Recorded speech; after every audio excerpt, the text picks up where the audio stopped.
Digital business models. Discount rates. Digital technologies have opened up a whole world of good deals. Want to find love? Read the news. Use an operating system? It's free. Want to buy an Amazon tablet? They're selling them at a loss. Want to find PC interface technology? Intel developed USB and is offering it on a silver platter. With the new digital business models, companies can offer all this at slash prices, and at the same time, they're putting pressure on all the traditional economic players. Here's how. A world virtually for free. Digital markets are very different from regular industrial markets. They consist of sides: men and women, customers and suppliers, customers and advertisers. All these populations are sides for a company to play around with by taking advantage of the externalities they generate among themselves. For example, companies may give freely to some clients to take better from others. This model, called freemium, naturally flourished with the advent of the digital era, where every new free user comes at no cost, provided that some of the customers do pay. The free service spreads virally, which establishes the brand and spreads it, thus attracting new users. That's how services like Dropbox or Evernote quickly became profitable, even with a few percent of paying users. Companies can also give freely to customers to take better from suppliers. Companies like Google, Booking, or Facebook all offer their services free of charge to everyone. They derive maximum benefit from their position as trendsetters and vital intermediaries for a massive number of transactions. Most of their profits are generated by suppliers selling their products via their platform, more or less directly. They take sales commissions of up to 20 or 30% or charge simply for visibility on their platform. But it can also be really smart to give both to suppliers and partners so as to better take from customers. For example, why did Intel develop the USB standard to distribute it freely to all peripheral suppliers?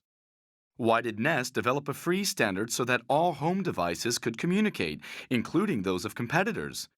Because these companies bet on the externalities generated on the other sides of their market. The more complementers there are, the more the platform expands, and the more customers there are to buy their products. Intel will sell more processors, and Nest will sell more connected home devices. Menace to industrial society. The incumbent players are threatened by these new digital business models.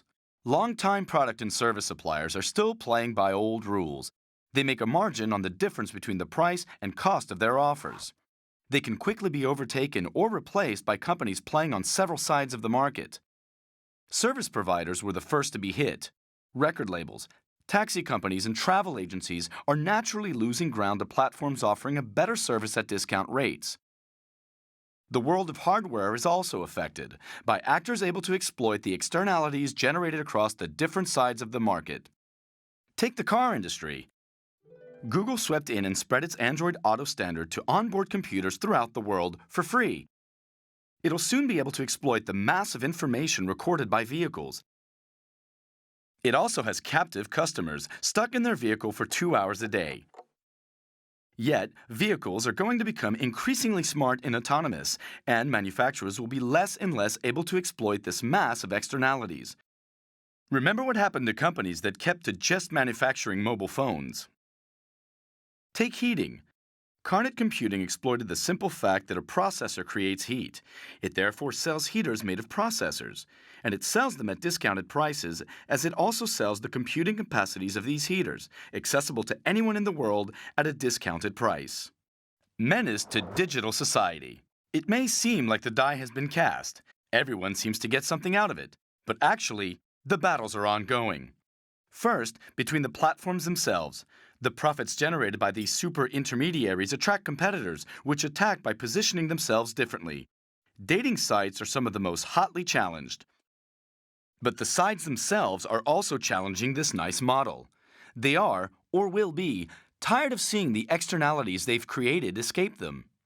On the customer side, freebies can work only for so long. With the commercial exploitation of personal data, customers are becoming increasingly aware of free services, which is opening up new niches for companies that do without this externality. On the supplier side, application developers, freelance consultants, vehicle owners, and residence owners are less and less willing to agree to the extreme conditions imposed by platforms. The benefits derived do not seem to warrant them.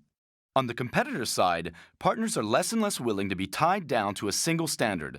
Take, for example, the attempts of hardware suppliers like Samsung or Sony to free themselves of Android. To sum up, seen from the pre-digital world, this all seems very strange. It is becoming profitable to offer free of charge things that cost a lot to develop. That is the new law of digital business models.